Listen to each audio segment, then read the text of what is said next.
आज भारत सेकुलर है, ये कहते हैं। सेकुलर भारत है तो ये कोई नहीं ठेकेदार बोलता कि इन बातों पे बहस होनी चाहिए, चर्चा होनी चाहिए।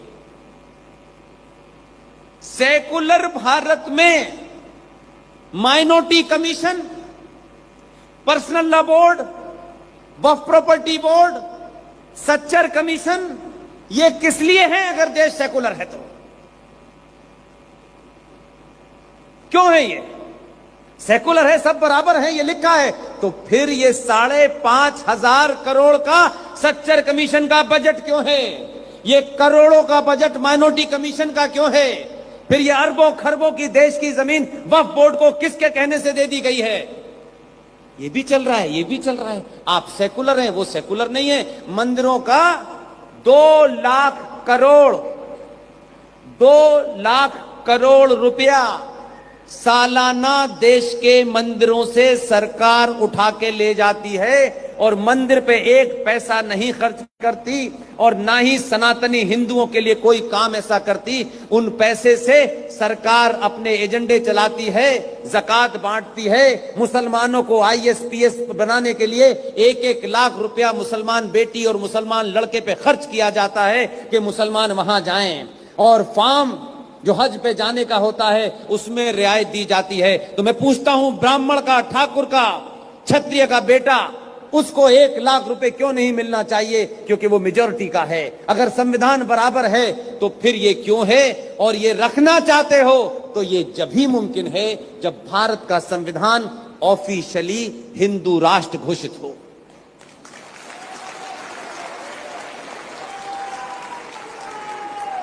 और दूसरा बड़ा जो मैं आज के युवाओं से कहना चाहता हूं, मेरी किसी बात को तथ्यों पे देखिएगा, मेरे बोलने के अंदाज से ये मत समझिएगा कि मैं किसी के खिलाफ बोल रहा हूं। आपने एक शब्द सुना है, माइनॉरिटी कमीशन, सुना है? जोर से बोलिए हाँ ना में। सुना है। ये कब बना? माइनॉरिटी कमीशन कब बना, क्यों बना, ये नहीं पता आपको? और माइनॉरिटी कमीशन है, कमीशन फॉर माइनॉरिटीज नहीं है।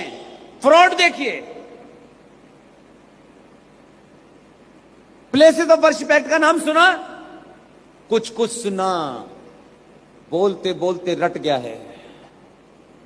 आप ही के लोग संसद में मुंह बंद करके बैठे थे, दलाल, बड़े बड़े लोग हैं, उनका नाम लेंगे, ओहो महापुरुष थे। मेरे लिए वो महापुरुष नहीं है जिसने राष्ट्र के लिए काम नहीं किया। वो कितना बड़ा प्रधानमंत्री रहा, कितना बड़ा हिंदू लीडर रहा, आपको नॉट इंटरेस्टेड यार। आपको मुझे अपने घर में नहीं सजाना है।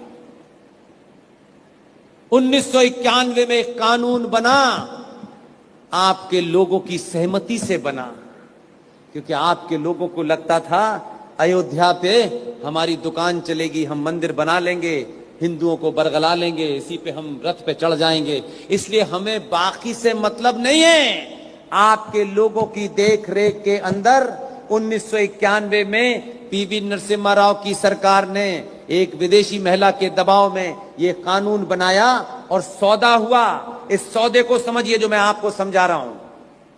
92 की घटना से पहले एक सौदा हुआ और वो सौदा ये था कि अयोध्या पे हम कोई कानून नहीं बनाएंगे और देश के 42,000 वो अनादिकाल के मंदिर जो हमारी आस्था के केंद्र हैं, उन मंदिरों का निर्माण साइंस के रूप से हुआ है। उस पे ठेकेदारों ने चुप्पी साध करके उस पार्टी के साथ में समझौता किया और उस कानून को प्लेसेस ऑफ वर्शिप एक्ट कहते हैं। उसके तहत देश के सनातनियों के वो अनादिकाल के मंदिरों के ऊपर हमेशा के लिए आपसे अधिकार छिन गया। बोले नहीं। उसके बदले में क्या मिला?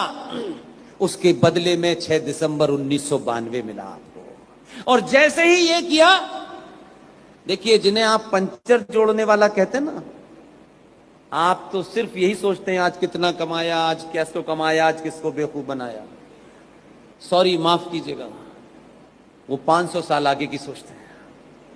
उन्होंने इस घटना से पहले कांग्रेस पे दबाव बना करके ये समझौता कर लिया कि 42,000 मंदिर ऐसे ऐसे मंदिर जो दुनिया में आज कोई आर्किटेक्चर बना ही नहीं सकता, हमने चुप्पी साध करके उस पर समझौता होने दिया, क्योंकि हमें तो अयोध्या के रथ पे दिल्ली पहुंचना था। आपने कर लिया समझौता, आई गई हो गई। ये 91 में हुई, 92 की घटना में उन्होंने तोहफा दे दिया आपको, और 93 में आपने क्या किया, आप चुप हो गए। 93 के अंदर कांग्रेस पार्टी ने फिर आपके दलालों की सहमति से एक कानून बनाया जिसे नेशनल कमीशन फॉर माइनॉरिटीज कहते हैं। किसी ने विरोध नहीं किया, इसलिए आज का रूप बदला हुआ है, क्योंकि आज जो आदमी आया है वो कहीं और से आया है, पहले सब दिल्ली के दलाल थे उसमें। 1993 में आपको कानून बना, उस कानून के तहत माइनॉरिटी कमीशन बनाया गया। पूरा देश का सनातनी हिंदू क्या समझता है, जैसे कहते हैं माइनॉरिटी खतरे में है, माइनॉरिटी बहुत परेशान है, माइनॉरिटी को सताया जा रहा है। तो माइनॉरिटी का मतलब क्या है, क्या मतलब समझते माइनॉरिटी से? आप कुछ मतलब नहीं समझते। माइनॉरिटी का क्या मतलब है?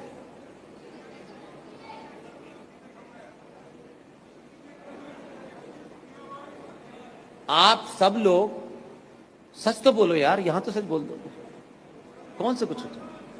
99% हिंदू समझता है भारत में माइनॉरिटी का मतलब मुसलमान, यही मानते हैं आप। इसमें बारीकी देखिए, माइनॉरिटी कमीशन का मतलब जो आदमी माइनॉरिटी में है, और माइनॉरिटी कहा तो एक ही माइनॉरिटी हुई। ये कहते हैं कि कमीशन फॉर माइनॉरिटीज, तो उसमें दूसरी माइनॉरिटीज भी मानी जाती हैं, लेकिन खेल क्या था, एजेंडा था मुसलमान। तो आपने 1993 में नेशनल कमीशन फॉर माइनॉरिटी बना दिया, और माइनॉरिटी का समाज में ऐसा आपने प्रचार किया कि माइनॉरिटी का मतलब सिर्फ मुसलमान। और क्या झूठ बोला, खूब चल रहा है। आप अभी मुझे तो दुख थोड़ा ये कि ये जनरेशन तो इसके पास तो फ्री में इंफॉर्मेशन है। हमारे दौर में तो एक जरा सी इंफॉर्मेशन लेने के लिए किताब खरीदनी पड़ती थी भाई, और इतने पैसे नहीं थे कि रोज 50 रुपए की किताब खरीद के लाओ। आज तो फ्री इंफॉर्मेशन है यार। आज की युवा पीढ़ी से उम्मीद करता हूं कि वो इन चीजों को पढ़े। आपको मालूम है क्या जघन्य अपराध हुआ है? माइनॉरिटी कमीशन का अलग से बजट है। 2011 का सेंसस, 2011 की जनगणना किसी को याद है? नहीं याद, क्योंकि आपका ये एजेंडा नहीं है। यहां आग नहीं लगी हुई है। आपको लगता है आपके घर पे दुनिया की बेहतरीन टाइल्स लगी हुई हैं, घर के पीछे स्विमिंग पूल है। ये सब कुछ नहीं है आपका। आप किस गलतफहमी के शिकार हो गए?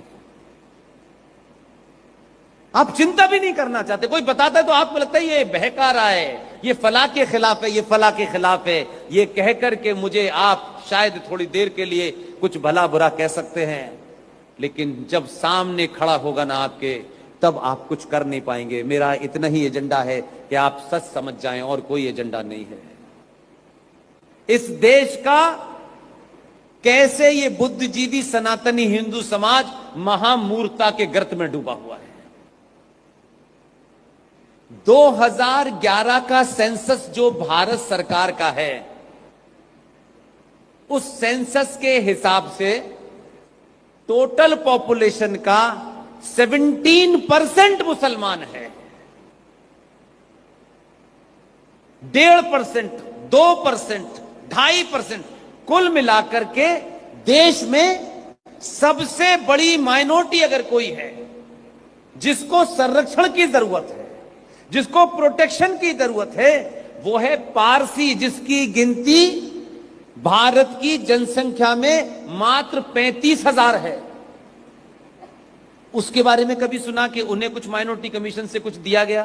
कहीं सुना आपने आज तक? कभी पारसी आए? उसके बाद 1.5% है जैन, बौद्ध, क्रिश्चियन, सिख, ये कुल मिलाकर के 6% हैं। कभी इनके बारे में सुना कि माइनॉरिटी कमीशन ने किसी सिख को क्या दिया है, जैन को क्या दिया है, इनका बजट क्या है? ये इनको सिर्फ डाल दिया है दिखाने के लिए। 17% का मतलब यह हुआ 2011 का सेंसस है हमारे पास ऑन रिकॉर्ड। 2011 के सेंसस के हिसाब से मुझे जरा सा बताइए, 22 करोड़ की आजादी के लोग इस देश में माइनॉरिटी में हैं। कहां मिला आपको? पूरे उत्तर प्रदेश की टोटल पॉपुलेशन 24 करोड़ है, पूरे पाकिस्तान की पॉपुलेशन 25 करोड़ है। ये मुल्क मजहब के नाम पर डिवाइड हुआ, 30% जमीन ली और साढ़े 11 लाख सनातनियों की लाशों पर मुसलमानों ने पाकिस्तान बनाया। उसके बाद भारत में 47 से 2011 तक एक पाकिस्तान के बराबर की पॉपुलेशन यहां खड़ी है। वो आपके मेन रिसोर्सेज को भी लेती है और उसके लिए विशेष योजनाएं चलाई जा रही हैं। उनके बच्चे आईएएस कैसे बने, इस व्यवस्था में 40 साल तक कैसे घुसे, इसकी इंतजाम किया जा रहा है। उनको लोन फ्री दो, क्योंकि ब्राह्मण ठाकुर बनिएगा बच्चा तो पैदाइशी करोड़पति है, उसे क्यों देंगे? ये चर्चा का विषय नहीं होगी, ये नहीं बोलना चाहते। इसलिए आज से आप सबसे मैं ये उम्मीद करता हूं कि जब भी ये बात आए कि क्या भारत में मुसलमान अल्पसंख्यक हैं, तो कहिए नहीं है। मुसलमान is the second largest majority in this देश कंट्री। ये बोलिए, भारत में मुसलमान दूसरे नंबर की मेजॉरिटी है।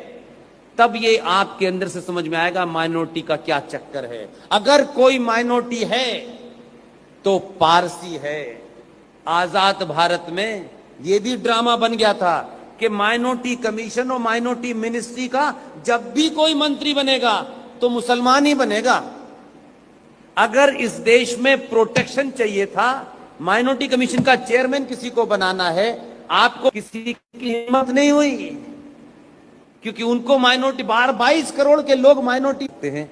और इन पे टैग करिएगा तो मुझे भी पता चलेगा कि आपने यहां इस शहर के, इस तहसील के, इस गांव में इतने युवा, इतने बुजुर्ग, इतनी माएं, बहनें, बेटियां बैठी हैं, उन तक मेरी बात पहुंची है। और अगर आपको कोई शक हो मेरे भाषण में, कहीं कोई बात आपको लगती हो, मेरा पर्सनल ईमेल एड्रेस है pushpendra01@gmail.com।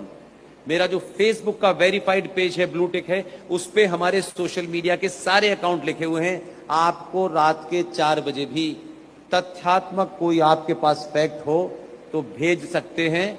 मैं जवाब 2 दिन में दूं, 4 दिन में दूंगा जरूर।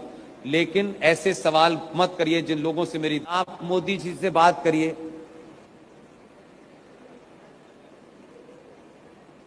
यार कहां पे पड़े हुए हो? मैं नहीं बात करूंगा, इसलिए तो रात भर घूम रहा हूं यार। बात करने वाले जो है उनसे काम करो यार।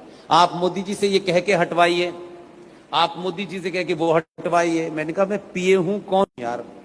तो मैं ऐसे लोग